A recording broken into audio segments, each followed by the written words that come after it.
to send a message to NJ Transit that we will not stand for a double-digit fare hike.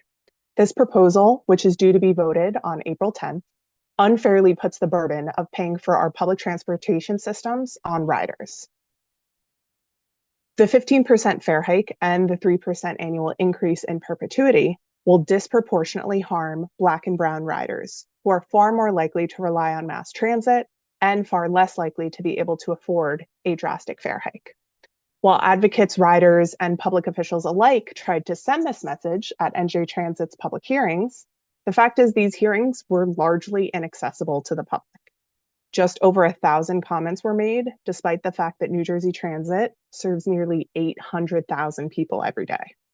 And while this was not planned, today, New York MTA is voting on congestion pricing, a way to fund their transit system without increasing fares, while New Jersey Transit is forcing riders to pay more for the same service with no improvements. Our friends at Tri-State Transportation Campaign sent a public letter to New Jersey Transit President and CEO Kevin Corbett in February, asking for a virtual option for the fare hike hearings. They did not receive any reply. A virtual option increases accessibility and allows riders to testify regardless of their ability to attend an in-person meeting. I am proud that today's hearing is co-sponsored by the Fund NJ Transit Coalition and the For the Many NJ Coalition. The first two speakers you will hear from are representatives from these coalitions, and we are grateful for their support in fighting against these unfair fare hikes. First, we will hear from Zoe Baldwin, who leads the Fund NJ Transit Coalition. Zoe, take it away.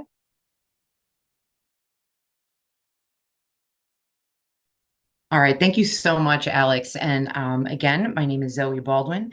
I'm also the Vice President for State Programs at Regional Plan Association, in addition to a member of the Fund NJ Transit Coalition. And I just want to start by saying thank you to everyone for coming out today. It is absolutely critical that we shift the narrative on transit away from that of a financial liability that should be balanced on the backs of riders and toward the understanding that it is our most powerful engine of equity, development, and sustainability. And all of your voices are essential to that effort. Riders deserve to be heard, even if they don't have the luxury of missing work or family dinner or are physically unable to get to a public hearing. And a 15% increase in any household expenses is going to be rough, especially for local bus riders.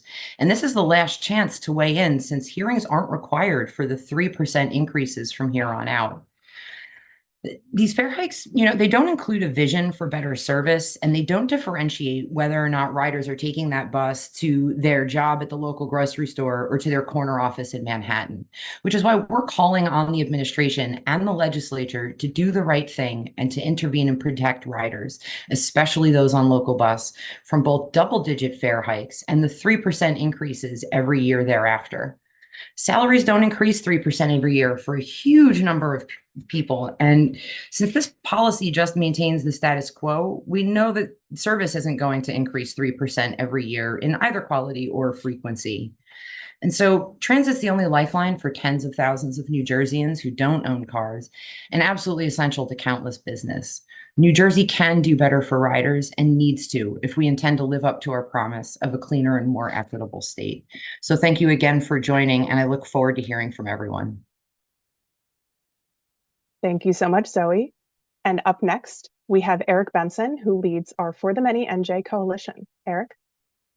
Hello, everybody. And let me say welcome. I am Eric Benson, campaign director, and speaking on behalf of the For the Many New Jersey, an incredible coalition of over 40 groups representing faith, labor, environmental, and community advocacy organizations right here in New Jersey.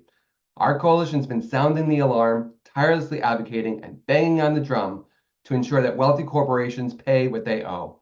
At the center of our collective efforts for over a year now is the now expired corporate business surcharge. The surcharge was a modest tax on corporations of 2.5 cents on every dollar of profit over $1 million earned in New Jersey. It only applied to the top 2% of corporations in New Jersey. These are not mom and pop shops. They are mega corporations like Amazon and Walmart. We made a ton of progress last year, gaining media attention. We canvassed impacted transit riders, lobbied legislators, hosted rallies, and we even got the support of 2 gubernatorial candidates who are also the mayors of New Jersey's two largest cities, along with other local leaders that spoke out in support of extending the corporate surcharge. We even got a bill introduced at the 11th hour to extend it. Unfortunately, New Jersey's elected officials opted to let it expire on December 31st, gifting ultra-wealthy corporations a $1 billion tax break. I know some of you might be thinking, what does this have to do with NJ Transit? I'm glad you asked, because it was almost a year ago now that New Jersey Transit released its budget projections and noted the agency would be facing a $200 million shortfall this year and a $1 billion shortfall by July of next year. The $1 billion tax giveaway to the wealthiest corporations operating in New Jersey and the $1 billion fiscal cliff New Jersey Transit is facing are like two puzzle pieces that even my 2-year-old could put together. Bringing back the surcharge could generate $1 billion in revenue, filling New Jersey Transit's budget gap for the foreseeable future, and without putting additional strain on the riders who rely on public transit as their lifeline. The new governor's proposal, announced during his annual budget address, the corporate transit fee, it replaces about 80% of the lost revenue from the expired corporate business tax, amounting to $800 to $900 million, and dedicates it to transit. On the surface, it's a step in the right direction, aligning our values of taxing the wealthy to fund investments that benefit us all. But let's not ignore the fine print. The proposal still leaves money on the table while transit riders, many of whom come from low and moderate income households, are asked to shoulder more of the burden. It's simply not fair. I'd say it's time to get all aboard the fiscal responsibility train, fully bringing back the expired corporate business tax to fund NJ Transit. Corporations have enjoyed record profits. Working families are struggling to make ends meet. In a state renowned for its spirit of fairness and equity, it's only fitting that we call upon these corporations to fulfill their civic duty, contribute to their fair share of the systems that they rely and profit from. And maintaining New Jersey Transit is not just a matter of convenience, it's a testament to the values that define us as a community. Thank you, Alex. Thank you, Eric. All right, and now we are diving into our speakers. First up, we have Mayor Adrienne Mapp. Mayor, you're going to be promoted to a panelist, and then you can come off mute and begin speaking.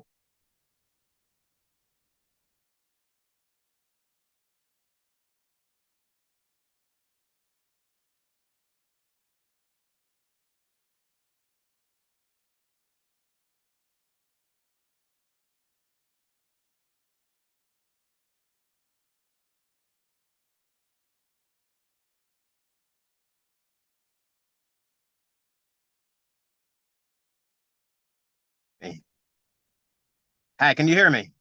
Yes, we can, Mayor. Feel free to turn your camera on as well if you'd like. Okay, let me try to do that. I'm in the car, and that's the reason why I was having some difficulty. So my apologies, and I will do that momentarily while I believe my camera is on as we speak. And so thank you so very much. I appreciate the opportunity to speak to this issue since it is so very important to all of the municipalities that comprise the New Jersey Urban Mayors. And I am speaking as president of the New Jersey Urban Mayors. Moving forward with a 15% fare increase for trains and buses is by far the least sensible solution to New Jersey Transit's financial challenges and would burden all commuters, especially lower income families, disproportionately Black and brown New Jerseyans, whose livelihoods depend on public transit. In addition to the misguided nature of the proposed fare increase themselves, implementing an identical fare hike for both rail and local bus services lacks rationale and fairness. In proceeding with fare increases, if proceeding with fare increases is absolutely necessary, and we should do everything in our power to avoid raising fares at all, then bus fares should not increase as much as rail fares. The disproportionate impact of these fare increases on already vulnerable populations underscores the urgency of finding alternative, more equitable revenue generating strategies. We must therefore prioritize solutions that ensure fair and accessible public transportation for all without putting excessive financial strain on those least able to afford it. The funds generated from the corporate transit fee in Governor Murphy's proposed budget for fiscal year 2025 will more than make up for the deficit that New Jersey Transit is facing today. New Jerseyans, including residents of New Jersey Urban Mayors Association communities and other urban rural communities, are not responsible for the New Jersey Transit's current financial state.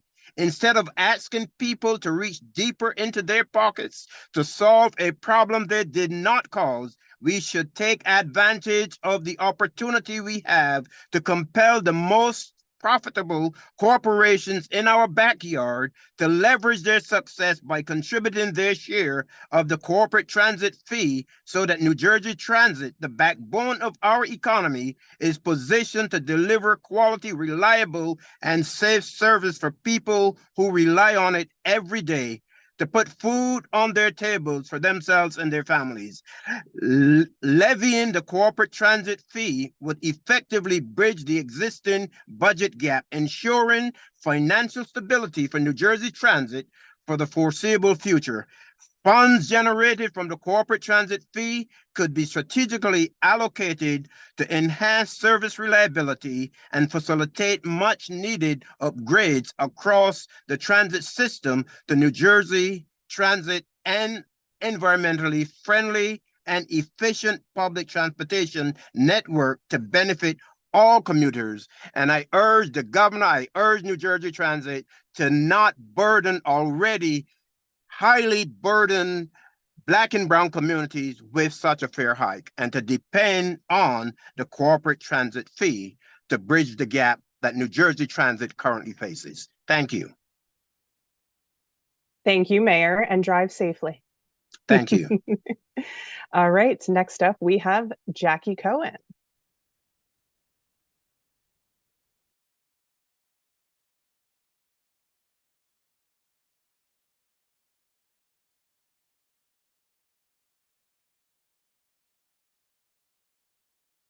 Jackie, you can go ahead and come off mute.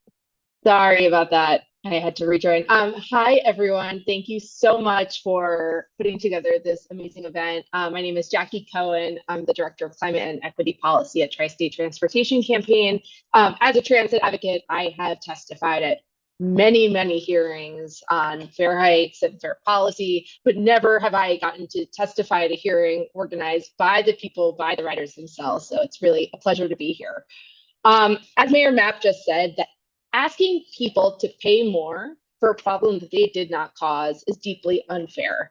I think that's a really great way of explaining the reason that we're here today. New Jersey Transit is on the brink of imposing a 15% fare increase starting in July, with an additional 3% hike every year after that. This isn't just a number, it's a barrier for people, blocking access to affordable public transit for countless of New Jerseyans. And why?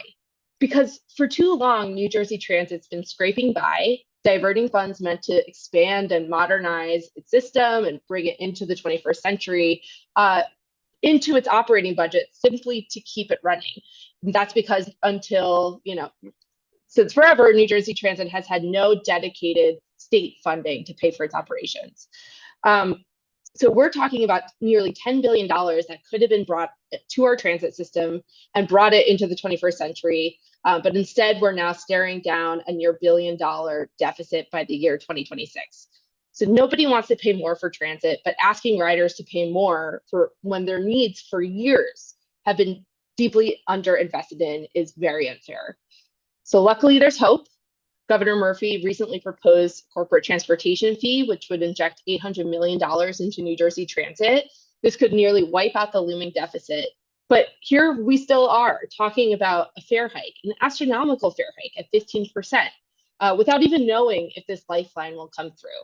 So let's be clear, there are other ways to fill the gap without digging deeper into the pockets of riders. Like, for example, just throwing ideas out there, redirecting highway expansion dollars to pay for transit. Over 270 million passengers a year rely on New Jersey Transit to live their lives, get to school, get to work, and everywhere in between. A 15% fare increase could drastically alter their lives, especially since New Jersey does not have a low income reduced fare program like Fair Fares that exists in other states. New Jersey Transit riders deserve better than this. They deserve a transit system that's affordable, accessible, reliable, and sustainable. And we're calling on New Jersey Transit, we're calling on Trenton to make that a reality. Thank you. Thank you, Jackie. Next up, we have Talia Schwartz.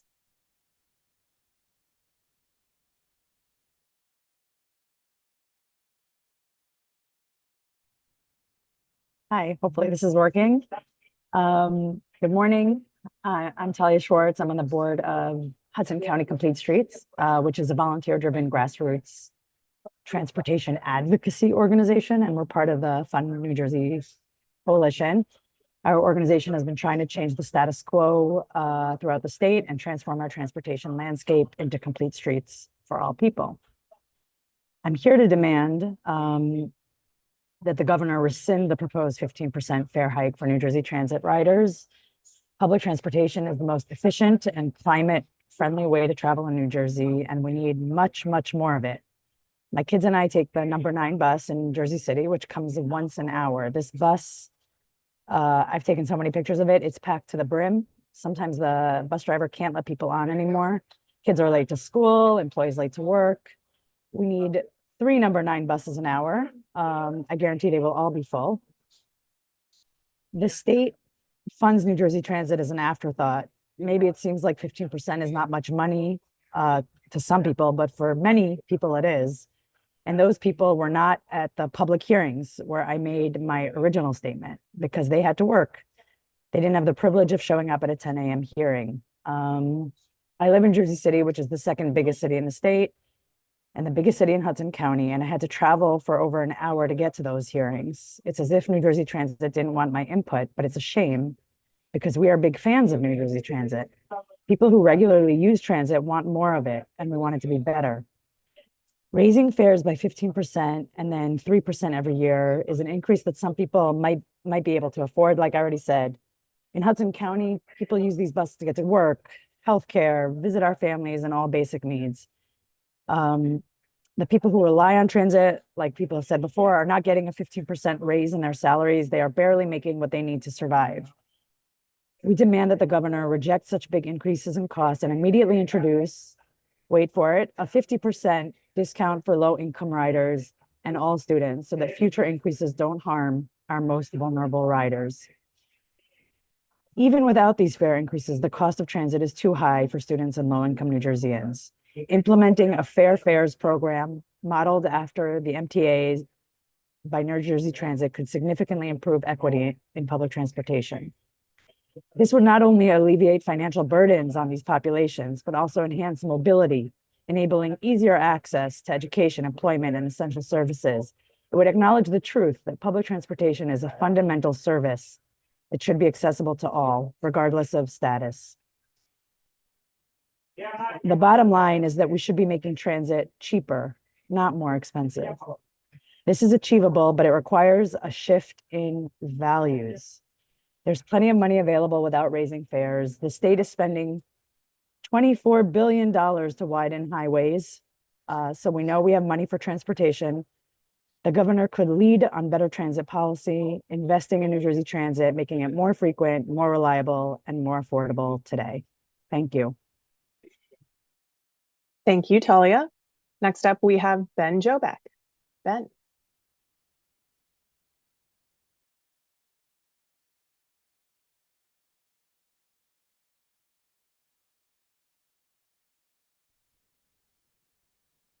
Hello, my name is Benjamin Jobeck. I'm the Executive Director of Climate Revolution Action Network, also goes by CRAN.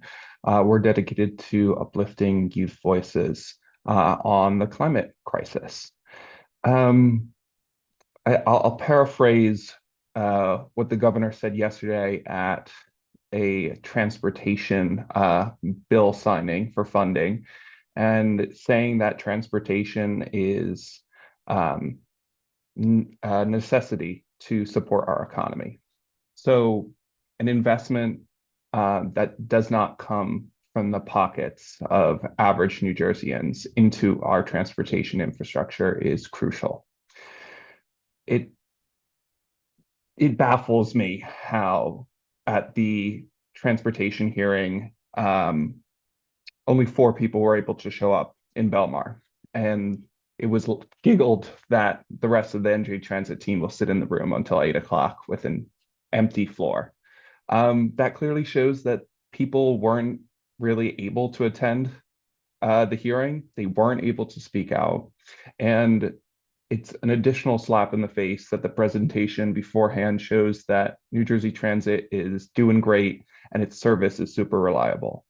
New Jerseyans know that NJ Transit can't necessarily be relied on. Their trains don't come on time, buses don't show up, services are canceled. So to ask New Jerseyans to shell out an extra 15% out of their hard-earned money when many are making ends meet is just incredibly offensive. We need to fund New Jersey Transit so we can reach our climate goals. We need to fund New Jersey Transit because New Jersey deserves to be at the forefront of transit in our nation. We are the most densely populated state in the nation, and this is critical. It doesn't make any sense to spend an extra $24 billion on highway expansions. It makes sense to fund NJ Transit to do rail expansions, bus expansions, and everything else in between. These people need to get to work, and people don't deserve to pay more for a service that is not working for them. Thank you. Thank you, Ben. Next up, we have Matthias Bruno.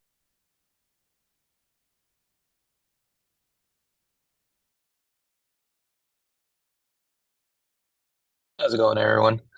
My name is Matthias Bruno. I am with Make the Road, New Jersey. I currently live in Bloomfield, and I am a transit driver. Or I'm sorry, rider. I'm here today to ask New Jersey Transit to join our efforts and to call Governor Murphy, the state Senate President, and Assembly Speaker to fully reinstate the corporate business tax surcharge to fund New Jersey Transit. With New Jersey Transit's proposed 15% buses and train fare increase, tens and thousands of riders like me and my mom will have to make additional sacrifices while corporations get massive tax cut. My mother and my sister both actually ride transit every day for school, work, and other necessities.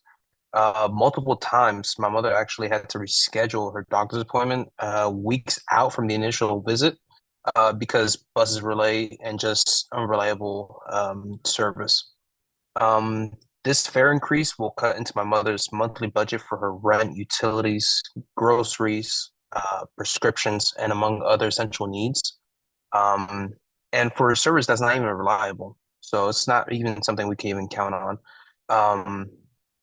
Last month, as a result of our collective efforts, Governor Murphy also announced a tax on corporate profits over $10 million. It's a huge first step for that, that will allow the state to pay for investments that support all of us. But bus fares are still going up. The Flex Pass, which actually my sister uses a lot, will be cut, and our communities and families are already struggling. So just, keeping up with rising costs, fare hikes should be the last resort for, and not the first solution in this case. I'm also, here today to also call on New Jersey Transit to stop the proposed 15% bus and train fare hikes. And instead of balancing the budget on working people's backs, we must make the wealthy corporations pay what they owe to fund our crumbling transit system. Thank you for your time. Thank you, Matthias. All right, last call for Carl. It does not look like you are here. All right, next up, let's see. It looks like next we have Amisha. Amisha, the floor is yours.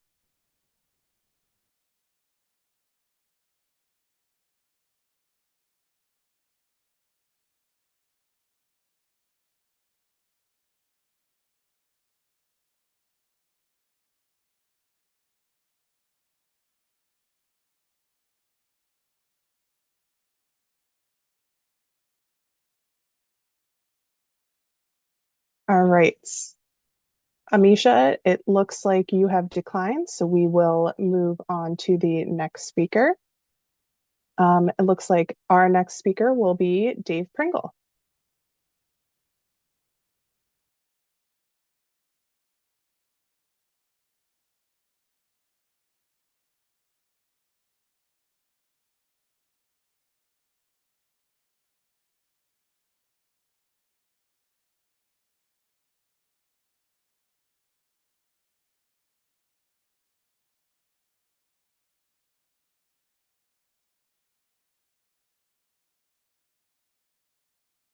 Dave, if you'd like to speak, you need to accept the promotion.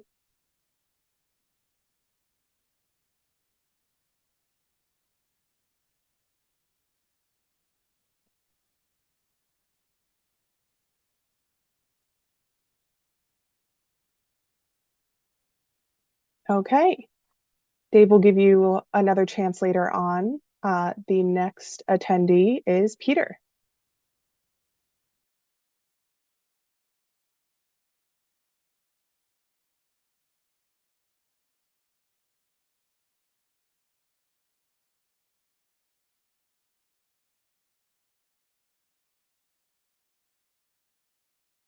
Hi, everyone.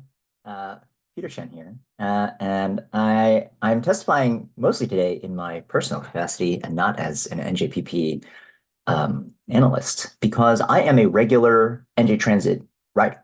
Our family uses NJ Transit frequently. We live here in Newark, but frequently take the bus and the train into New York City to see family as well as to use it to get to Long Island. And I try to take the train as often as possible to get to Trenton, to get to other places that I go for work. And I can say that it is frequently unreliable. I just looked up, I was curious. My local bus stop has one bus. The one bus is one of the most ridden bus lines, or at least it used to be, because NJ Transit no longer releases data by line of ridership. But you can see on my phone here, here's my handy app. Next bus is in 8 minutes, and the next bus after that is just delayed. And then there's no more. Like that's the kind of service that we get in an extremely dense city that's heavily reliant on transit, where 1 in 4 households does not own a car at all. And that's the best we can do. And riders are not the folks who caused the broad financial and fiscal underinvestment and starving of NJ Transit over years. And there's no reason to pass the cost on to riders now.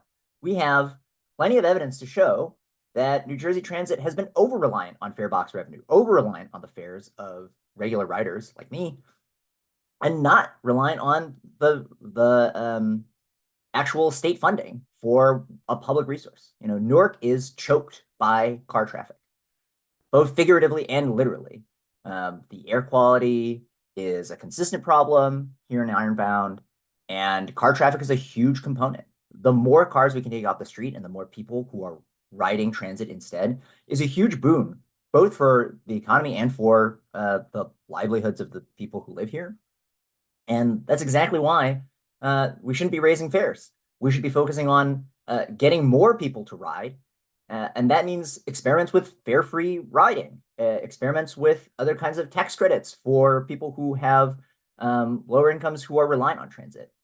So this is, broadly speaking, the direction that NJ Transit should be going, rather than backwards, rather than jacking up fares and potentially leading to additional transit death spirals in the future.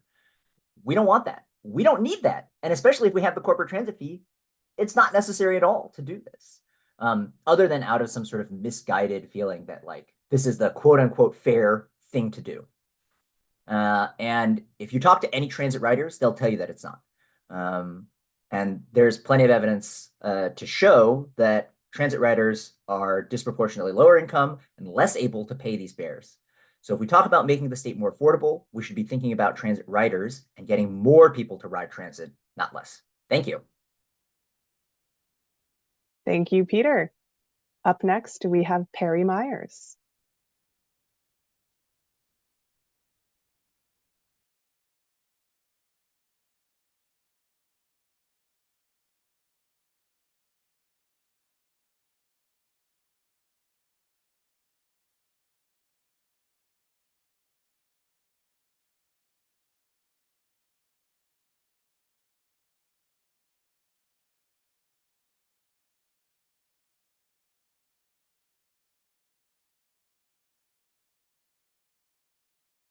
All right, we'll give Perry another chance at the end.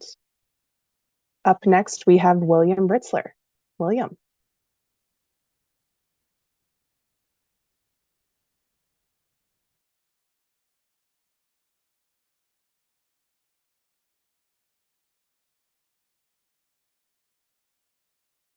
Thank you very much. My name is Bill Ritzler, and I am the Transportation Chair for Tri-County Sustainability. Tri-County Sustainability does not support the proposed 2025 15% fare increase and the associated future year 3% automatic increases. While Tri-County Sustainability appreciates that the future operating budget deficit represents a substantial financial challenge and that a fare increase represents action that New Jersey Transit can implement alone, the scale of resources required to address those challenges is beyond the capacity of New Jersey Transit to correct unilaterally. The full power of the state of New Jersey must be employed to solve this issue. The planned fare increase represents a substantial burden for many New Jersey Transit riders. Tri-County Sustainability uses this forum as a clarion call for the legislative and executive branches to identify and implement solutions that provide New Jersey Transit with a long-term, stable source of dedicated funding for operating expenses that is not subject to the whims of competing priorities or political agendas. Tri-County Sustainability supports the corporate transit fee advanced by Governor Murphy, as well as the elimination of any proposed highway capacity enhancements. Funding from the proposed highway capacity enhancements should be redirected to New Jersey Transit operating support. Tri-County Sustainability also rejects future aggressive actions that, if implemented, would inconvenience New Jersey Transit riders. That includes service eliminations or reductions that radically reduce the value and attractiveness of public transportation as a mobility alternative. Service eliminations or reductions based solely on fare box recovery ratio instead of a matrix of factors that include social justice and environmental impact. Modification of the pass options in a manner that is detrimental to New Jersey Transit passengers, and modifications of the existing fare zone system in a manner that moves passengers into a higher fare zone or increases the number of zones that the journey requires, which results in a back-end fare increase in and above the level already suggested by New Jersey Transit. Thank you. Thank you, William. Up next, we have Leslie Bockel. Leslie, take it away.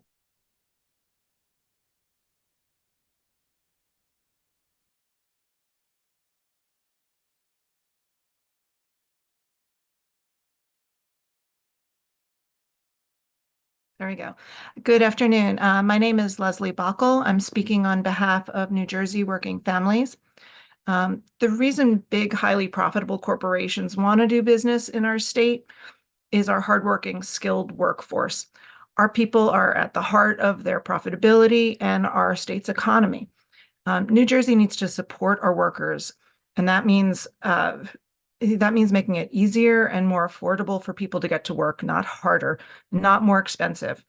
A 15% fare hike to workers is going to be devastating to families who are already far from thriving, if not actively struggling to make ends meet. And it's glaringly unfair when it's coupled with a reduction in the tax contribution that New Jersey is asking from corporations who are making money off of the labor of our people. The biggest, most profitable corporations operating in New Jersey can afford to contribute to our public infrastructure, and our working families can't and shouldn't have to absorb this 15% fare hike. So New Jersey Working Families joins this organization in a call to the governor to walk back this unreasonable fare hike. Thank you. Thank you, Leslie. Up next, we have George Coffer. George.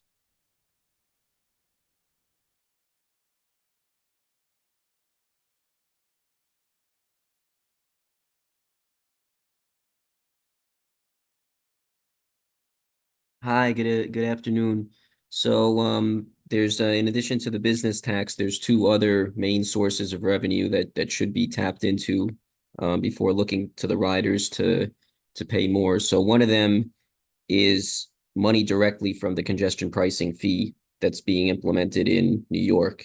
Given that I think it said roughly 20% of the people paying the fee would be from New Jersey, that means roughly 20% of the congestion is coming from the New Jersey side and also affecting people on the New Jersey side in Union City and North Bergen and those areas by the Lincoln Tunnel, Holland Tunnel, you know, and even the GW Bridge to a certain extent. You know, that money should be going towards Jersey Transit so they can improve service, you know, going into and out of New York. The other thing is that they need to improve reverse peak service. So service going out of Manhattan in the morning and back in the afternoon, because there were a lot of people who had the pretty valid complaint that they live in Manhattan and they don't have an alternative to get out to suburban work sites. And, you know, some of them, you know, Jersey City is easy enough. Newark is easy enough. But if you're going to Fairfield, New Jersey, or some of those areas out in, you know, Somerset County, and you work out in some office park, you might not have an actual alternative to driving from Manhattan. And the other thing is overnight parking, for example, at the, you know, those outer stations, you know, might not, you know, there might be restrictions, you know, no parking during overnight hours. So those people have to bring their car all the way back to Manhattan. They don't really have a transportation alternative. So working to get those people onto transit would also increase revenue, in addition to improving the amount of service offered to reverse peak destinations and at reverse peak travel times, in addition to off-peak service in general, weekends. You know, it's also a lot more efficient to operate reverse peak service because the bus has to go back to the garage anyway. So the congestion pricing itself, and then off-peak and reverse peak service, including weekends, those are two main revenue sources that Jersey Transit should be looking at. Thank you. Thank you. Next, we have Tokala, who I do not believe is in the waiting room. So next we will have Sean Moen. Sean. Thanks, Alex. Bill hit most of our salient points. Sean Moen from Tri-County Sustainability. We're the largest environmental organization in South Jersey. And as most of you know, South Jersey is a public transit desert.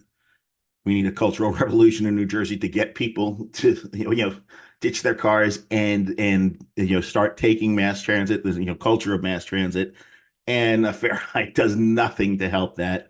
So we stand in solidarity with all the other transit advocates on today's call in opposing this 15% fare hike. Thank you. Thank you, Sean. All right. Next we have Adam. I'm sorry, I don't know how to pronounce your last name. Adam Reich.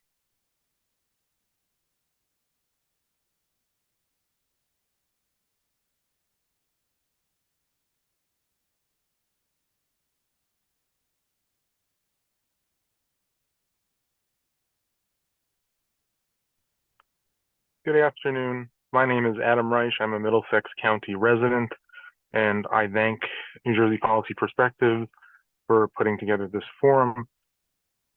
I want to express my opposition to the fare hike for several reasons. First is a process argument that New Jersey Transit deliberately made a point of not offering a virtual hearing option for any of these fare hike hearings, even though notably the March 8th evening hearing took place at the Newark headquarters, where New Jersey Transit, since April 2020 roughly, has offered a virtual option for most, if not every, meeting it has held, including board meetings, board committee meetings, accessibility forums, and the like. That New Jersey Transit, in refusing to provide a virtual option, actually made these hearings inaccessible for people like me who are in a high-risk category and cannot go to a crowded indoor space that lacks a masking requirement. That it was equivalent basically to if you were to block off the ramps and shut off the elevators so that someone with mobility issues could not attend. Given the disproportionate impact the fare hikes have on working class New Jerseyans in particular, who may not have the luxury of paid leave to attend a daytime fare hearing or the easy ability to cover family obligations like childcare or elder care in the evenings, it is simply too high of a burden in this day of age to ask people to attend an in-person hearing when that can be avoided. With the proposed budget option with the proposed corporate funding mechanism to help fund New Jersey Transit, the idea that we would proceed with an automatic fare increase at this time, particularly one of 3%, also seems incredibly irresponsible. That at most, the board of directors of New Jersey Transit should limit the fare increase to a single year, and we should wait to see what revenue the new corporate tax brings in as far as dedicated funding to New Jersey Transit. While automatic increases may be reasonable, 3% is a very steep ask, especially without a commitment to maintaining or enhancing service levels. 15% for the next fiscal year is also a very steep ask of riders. In my case, as a Middlesex County resident, that would, commuting on New Jersey Transit by rail, that would translate to about $500 per year just to get to work. New Jersey Transit owes it to riders to provide a more reasonable fare increase at the present time and wait until we have a clearer fiscal picture before deciding increases in fiscal years. A much lesser fare increase than 15% is what should proceed at this time. Thank you. Thank you, Adam, and thank you for all of your work on trying to get a virtual hearing. This is built on your idea, definitely. All right, next up we have John Richmond. John.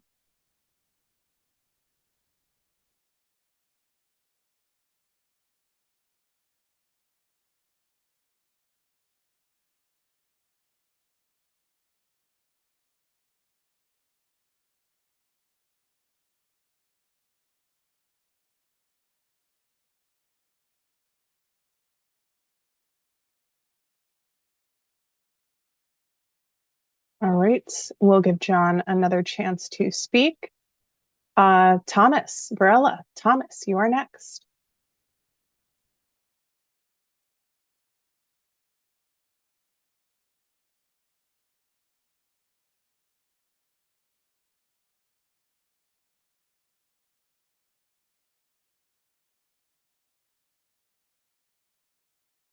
All right, we'll give Thomas another chance as well.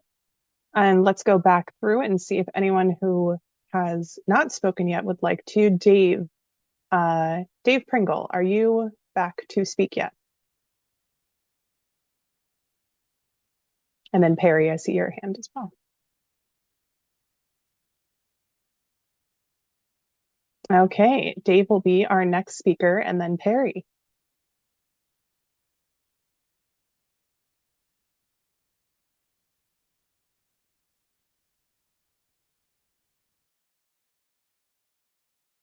Hi, everybody. You can hear and see me? Yes, we can. All right. I'm sorry about that. I stepped away there for at an inopportune time, evidently. My apologies. Thank you, David Pringle. I am representing Empower New Jersey.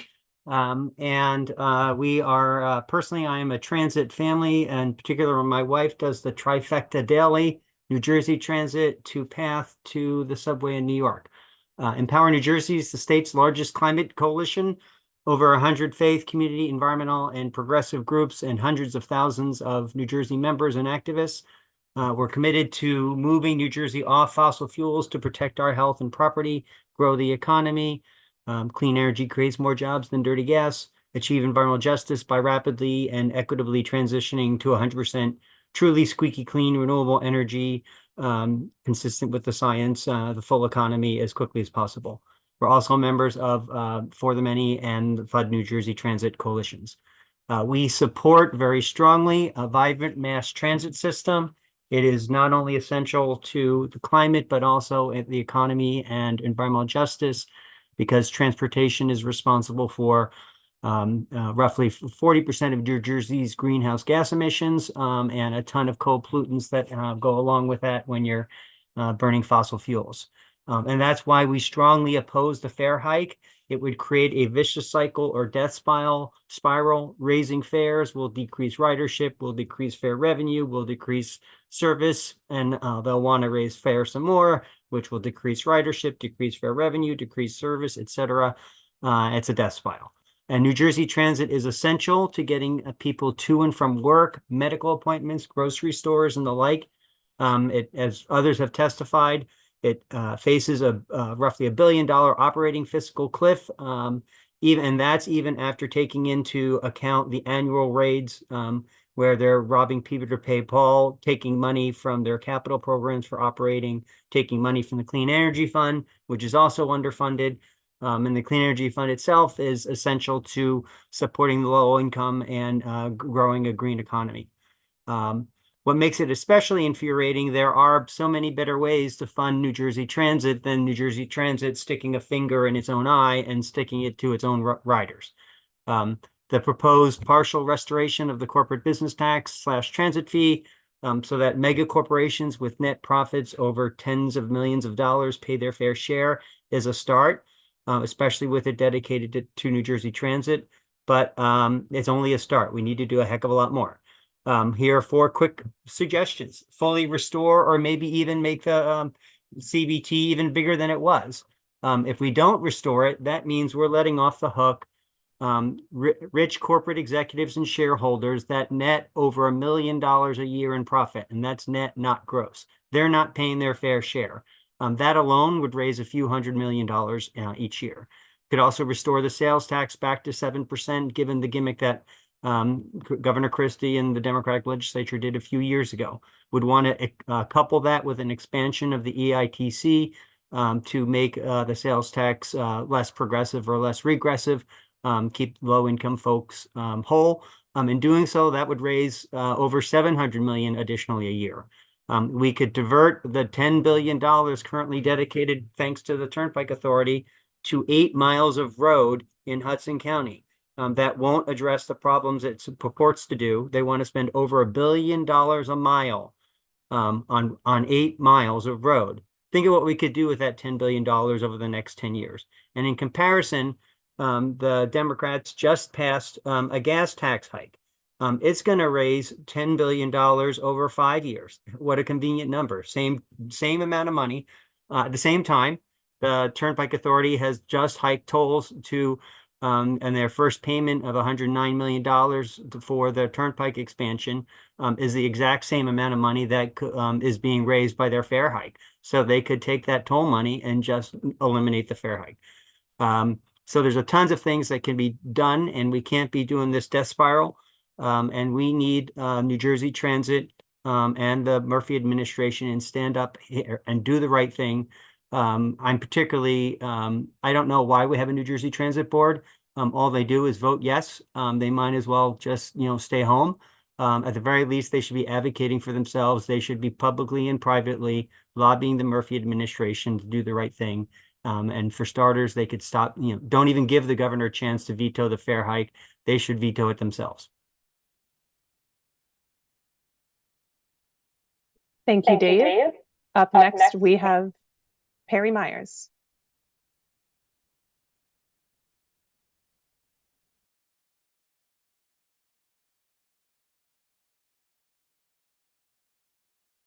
All right, can everybody hear me okay? How is the background noise? You're fine, Perry. Go right ahead. So as you can see, my delay earlier is because I am in the process of crossing the Tappan Zee Bridge. I came up here via NJ Transit's Pascack Valley line, and unfortunately I had to Uber to get to my destination. But point is, I'm here not on behalf of any particular organization, just myself, my friends, family, and other transit riders who rely on this, whether to get to, not just to get to work and not just to get to New York, but to get to school. If you take the Morrison Essex line away from New York, you will see a very high number of students as well as service workers and people of all sorts of backgrounds just trying to get to school and to work. The way that our transit system in a lot of cities set up is not just as an afterthought, but those of us who are trying to get anywhere other than New York are more than an afterthought, is my experience. And I think we should not be putting the burden of a fare hike onto commuters, especially not bus riders. What we need, I would like to see the state run with a little bit more vision on just making it better and safer and easier for everyone to get around. Drivers do not often see it as in their interest for transit to be funded, but nobody I know on the road likes to be caught in tremendous traffic. No, one of the best ways you can at least reduce that is to have more people on buses, on trains, on the light rail. And as far as I'm concerned, it is for a better quality of life, better economy, and just better for the state altogether for us to seriously be funding NJ Transit and understand and to have our leadership taking seriously how vital it is for all of us, honestly. That's all. Again, I hope the trucks in the background were not too loud. I just figured I'd keep this short. It sounded great, Perry. Thank you so much and stay safe. Next up, we have... To be clear, this is separate from the highway. I am nowhere near the highway. Okay, that's good. If anyone here has never crossed the Tappan Zee Bridge, there is a quite lovely bike and walk path that is separated from the highway with quite some nice seating options too. So it is a bit long, about 3 to 4 miles. Thank you so much, Perry. Have a good day. And next up, we have John Richmond. John. Hi, Alex. Thanks so much. And really, thanks for everyone who's been joining in this fight. It's great to hear so many dedicated advocates. I missed the beginning of the call, so I don't want to just repeat things that were probably said earlier. But a couple things. The fight is not. April 10th was going to be a vote by NJT board. We should be out there protesting, fighting it, but in all likelihood, of course, the board, which is a rubber stamp, will approve the fare increase. But that's not the end. I think this is, we should be fighting in the legislature. We should make the legislators live up to their words. Those who said they've opposed the fare increase, well, let's send them the message that they can do something about this. There's no reason why this budget should not provide the funds needed for NJT so that there's not a fare increase this year, or if it is, it's only minimal on those who can most afford it. So there's a lot of work to be done. I think we can win this for all the reasons that people have said. It just makes so much sense for the society at large, not just the riders, to have a vibrant, efficient mass transit system in the state. It's the lifeblood of the state. And we need to fight not just for the riders, but for everyone, to make sure that the system is affordable, that the system works, that it continues to be the lifeblood of our economy, and that we start spending our resources wisely on mass transit, not on things like spending $10.7 billion to expand 8.1 mile section of the turnpike. So thank you for giving me an opportunity to speak today. Thank you, John. Now we have reached the end of our planned speaker list, but if anyone who is still waiting or watching would like to speak, there is a raise hand function underneath, and you can raise your hand and we will promote you. I'll give a few seconds for anyone that is left to make that decision.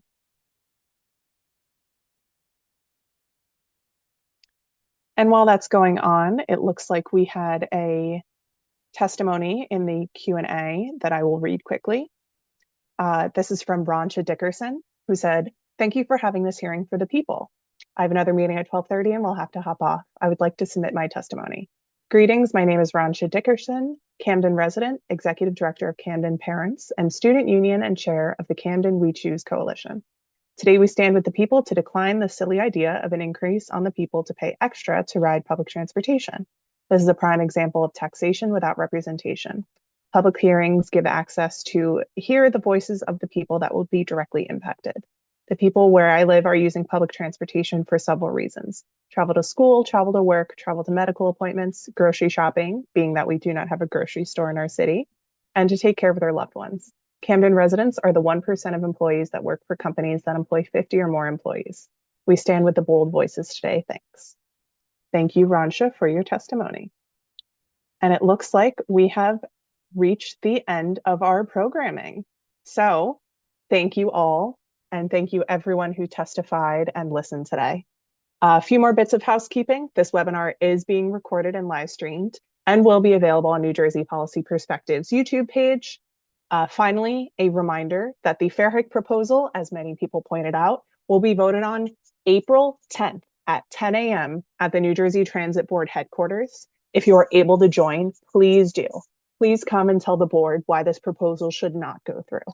We are all here today because we believe in a better future for New Jersey Transit. Let's make sure that that happens. Thank you all, and I hope you all have a wonderful day.